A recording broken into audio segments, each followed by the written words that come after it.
Viewers, welcome back to my channel and today's topic about key reaction of glucose in human metabolism. एक summarised वे में आज हम पढ़ेंगे कि ग्लूकोज कैसे हमारी बॉडी में मेटाबोलाइज्ड होता है। सबसे पहले जो ग्लूकोज होता है C6H12O6 वो एल्डोज शुगर है, ठीक है। तो ग्लूकोज का कन्वर्जन होता है ग्लूकोज 6 फॉस्फेट में एंड देन ग्लूकोज 6 फॉस्फेट में क्लीवेज इनटू द पायरुवेट। तो सबसे पहले ग्लूकोज कन्वर्ट होता है पायरुवेट में। 1 मॉलिक्यूल्स ऑफ ग्लूकोज से हमें 2 ATP मिलते हैं, 2 NADH, 2 पायरुवेट मॉलिक्यूल्स मिलते हैं। इनका क्लिनिकल सिग्निफिकेंस ये है कि ये हमें provide rapid energy production, essential for anaerobic condition and feed into other metabolic pathway. So glycolysis it is a process where the conversion of a glucose into the pyruvate. Glucose से pyruvate के conversion को glycolysis बोलते हैं, जिससे हमें 2 ATP के molecules, 2 NADH and 2 pyruvate के molecules मिलते हैं।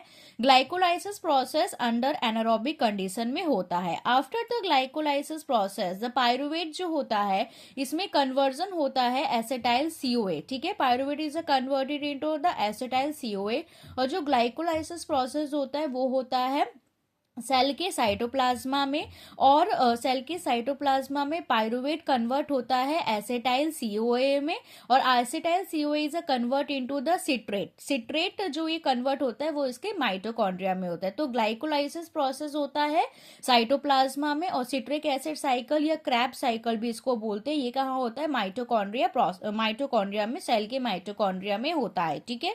कन्वर्जन ऑफ सबसे पहले pyruvate convert into acetyl CoA and acetyl CoA to citrate, citrate to isocitrate, isocitrate to alpha ketoglutarate, alpha ketoglutarate से सक्नाइल फ्यूमेरेट मैलेट, ऐसे इसको मैं आपको आगे बताने वाली हूँ कि कैसे इसकी पूरी साइकिल होती है। तो फाइनली क्या होता है? सबसे पहले glucose to pyruvate, pyruvate to acetyl CoA, acetyl CoA to citrate and citrate to isocitrate, isocitrate to alpha ketoglutarate, और अल्फा कीटोग्लूट्रेट से हमें फाइनली क्या मिल जाता है? हमें मिल जाता है ऑक्सेलो एसिटिक। इससे सिट्रिक एसिड का इंपॉर्टेंस क्या है? जब सिट्रिक एसिड की साइकिल होती है तो हमें इसमें 2 ATP मॉलिक्यूल मिलते हैं, 6 NADH and 2 FADH2 and 4 CO2 हमें मिलते हैं। इसमें सबसे इंपॉर्टेंट जो हमें मिलता है वो मिलता है 6 NADH एंड 2 FADH2। ये जो NADH होता है और FADH2 होता है ये इंपॉर्टेंट होता है हमारा जो इलेक्ट्रॉन ट्रांसपोर्ट सिस्टम होता है या ETS जो एनर्जी बनाता है उसमें 6 NADH और 2 FADH2 की इंपॉर्टेंट होती है। इसमें सिट्रिक एसिड साइकिल से कंप्लीट ग्लूकोज का ऑक्सीडेशन हो जाता है और जनरेट करते इलेक्ट्रॉन कैरियर। ये FADH2 और NADH2 इलेक्ट्रॉन कैरियर होते हैं ATP की प्रोडक्शन के लिए, ठीक है। उसके बाद आता है hexose monophosphate start, HMP। HMP क्या होता है? HMP is a process in which the conversion of a glucose 6 phosphate से कन्वर्ट होता है राइबोलोज 5 फॉस्फेट। अगर ऑक्सीडेटिव रिएक्शन होगा तो glucose 6 phosphate convert into the राइबोलोज 5 phosphate. अगर नॉन ऑक्सीडेटिव रिएक्शन होगा तो आपका ग्लूकोज 6 फॉस्फेट से कन्वर्ट हो जाएगा राइबोज 5 फॉस्फेट, और इससे हमें इंपॉर्टेंट 2 NADPH मिलते हैं और राइबोज 5 फॉस्फेट और जाइलोज 5 फॉस्फेट मिलते हैं, ठीक है। इसमें जो हमको 2 NADH मिला वो इंपॉर्टेंट है for biosynthesis and antioxidant defence के लिए, जबकि जो राइबोज और राइबोलोज जो हमको मिलता है वो सप्लाई करता है राइबोज को न्यूक्लियोटाइड के सिंथेसिस। न्यूक्लियोटाइड जो आगे चल के बनेंगे उसके लिए हेक्सो मोनोफॉस्फेट स्टंट ने हमें राइबोज 5 फॉस्फेट और जाइलोज 5 फॉस्फेट दिया है, ठीक है। सो सबसे पहले glycolysis, glucose convert into pyruvate जिससे 2 ATP मिला, 2 NADH मिला, 2 पायरुवेट मॉलिक्यूल्स मिल गए फाइनली। उसके बाद कहाँ पे प्रोसेस हुआ? साइटोप्लाज्मा में। Citric acid conversion of acetyl से acetyl CoA convert into citrate, और सिट्रेट से पूरी एक साइकिल जाएगी जिससे हमें क्या मिलेगा? 6 NADH मिलेगा, 2 FADH2 मिलेगा, 2 ATP के मॉलिक्यूल मिलेंगे। यहाँ पे कंप्लीट ग्लूकोज का ऑक्सीडेशन मिल जाएगा और यहाँ पे हमें 2 इलेक्ट्रॉन के कैरियर मिले हैं, 6 NADH और 2 FADH2, जो कि इंपॉर्टेंट है ATP की प्रोडक्शन करने के लिए इलेक्ट्रॉन ट्रांसपोर्ट सिस्टम में, ठीक है।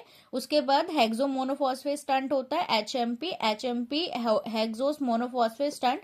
इसमें दो रिएक्शन होती है, oxidative reaction, non oxidative reaction. Oxidative reaction अगर होगी तो glucose 6 phosphate convert into राइबोलोज 5 phosphate, and non oxidative reaction होगा तो जो क्या बनाएगा, राइबोज 5 फॉस्फेट। इससे हमें क्या मिलेगा, 2 NADPH मिलेगा, और ये दो NADPH provide NADPH for biosynthesis के लिए एंड एंटीऑक्सीडेंट डिफेंस के लिए इंपॉर्टेंट है। और ये राइबोज जो मिलेगा वो हमारे न्यूक्लियोटाइड सिंथेसिस में इंपॉर्टेंट है, ठीक है।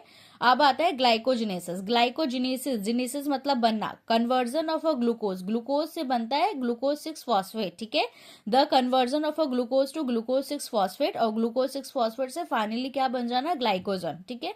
ग्लाइकोजन जो बनता है उस प्रोसेस को बोलते हैं glycogenesis, conversion of a glucose into the glycogen, it is known as a glycogenesis. ये ग्लाइकोजन जो होता है वो हमारी बॉडी में स्टोर हो जाता है लिवर सेल्स में, और हमारे जब हमें शुगर की जरूरत होती है तो ग्लाइकोजन कन्वर्ट हो जाता है वापस ग्लूकोज में। तो glycogenesis is a process where the conversion of a glucose into the glycogen maintain करता है हमारे ब्लड के ग्लूकोज को लेवल को, और हमें एनर्जी देता है, रिजर्व फॉर मसल एक्टिविटी, हमारी मसल्स की एक्टिविटीज को, जब हमने कुछ ज्यादा एक्सरसाइज की है तो हमारे ग्लाइकोजन जो है लिवर सेल्स में स्टोर है वो आपका यूज होता है। तो स्टोर फॉर्म ऑफ जो ग्लूकोज होता है वो होता है ग्लाइकोजन। फिर आता है ग्लाइकोजिनोलाइसिस। ग्लाइकोजिनोलाइसिस, लाइसिस मतलब ब्रेकडाउन, जब ब्रेकडाउन होगा ग्लाइकोजन से वापस ग्लूकोज 1 फॉस्फेट और conversion into glucose 6 phosphate, glycogen से वापस ग्लूकोज बन जाता है। जब हमारी बॉडी में ग्लूकोज हमें एनर्जी के लिए ज्यादा चाहिए होगा, जब हमने बहुत लंबा फास्ट रखा है, या हमारा कार्बोहाइड्रेट का इंटेक कम है, या फिर हमने एक्सरसाइज किया, या हमारे ब्लड प्रेशर कम है, ब्लड में ग्लूकोज की कम है अमाउंट, तो ब्रेकडाउन हो जाएगा ग्लाइकोजन, क्योंकि ग्लाइकोजन स्टोर्ड ग्लूकोज है, ठीक है। इसका यूटिलाइज तब होगा जब हमारी बॉडी को ऐसा लगेगा कि हमारी बॉडी में ग्लूकोज की कमी होने लगी है, तब glycogen is a converted into the glucose, that is a glycogenolysis, ठीक है। जब हमारी बॉडी में सफिशिएंट ग्लूकोज होगा तब हमारा जो ग्लूकोज है वो ग्लाइकोजन में कन्वर्ट होता है, उसको प्रोसेस बोलते हैं ग्लाइकोजिनेसिस। और जब ब्रेकडाउन होता है ग्लाइकोजन का वापस glucose, it is known as a glycogenolysis, ठीक है। Gluconeogenesis, gluconeogenesis is a process जहां पे न्यूजेनेसिस मतलब ऐसे ग्लूकोज को सिंथेसाइज करना, नॉन कार्बोहाइड्रेट, जो कार्बोहाइड्रेट नहीं है उनको एज अ प्रिकर्सर का यूज करके जब ग्लूकोज बनता है तो उसको हम लैक्टेट है, ग्लिसरॉल, अमाइनो एसिड, इन सब का यूज करके, क्योंकि ये नॉन कार्बोहाइड्रेट है तो इनका यूज करके जब ग्लूकोज बनता है तो उसको हम ग्लूकोनियोजेनेसिस बोलते हैं।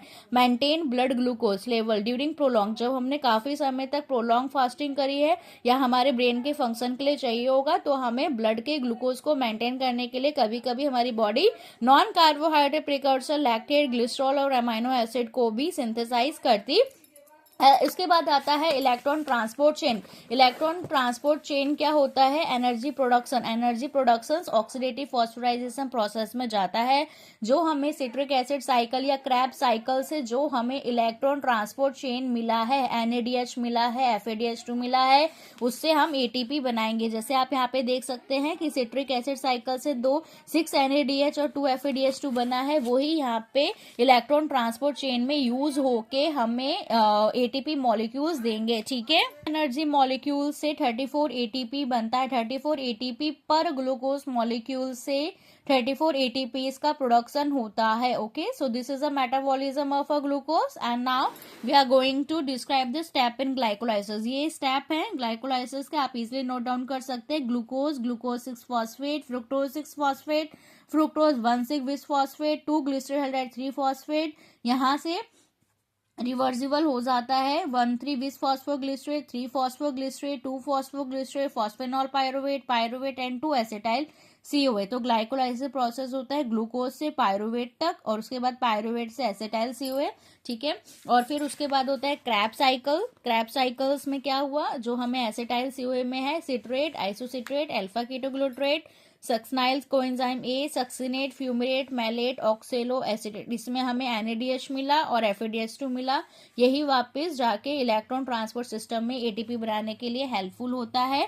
Stunt pathway, HMP shunt path में आप देख सकते हैं glucose 6 phosphate convert into 6 phosphogluconolactone and then 6 phosphogluconate ribulose. यहाँ पे राइबोलोज बनना जरूरी होता है 5 फॉस्फेट, और नॉन ऑक्सीडेटिव है तो राइबोज 5 फॉस्फेट है, और राइबोलोज 5 फॉस्फेट के लिए यूज हो जाएगा। राइबोलोज 5 फॉस्फेट आपका फर्दर यूज होगा न्यूक्लियोटाइड को सिंथेसाइज करने के लिए। और जो NADH हमें मिला है ये बायोसिंथेसिस ऑफ क्या इंपॉर्टेंट क्या बनने में हेल्पफुल देता है हमको, biosynthesis and antioxidant defence. Okay, thank you.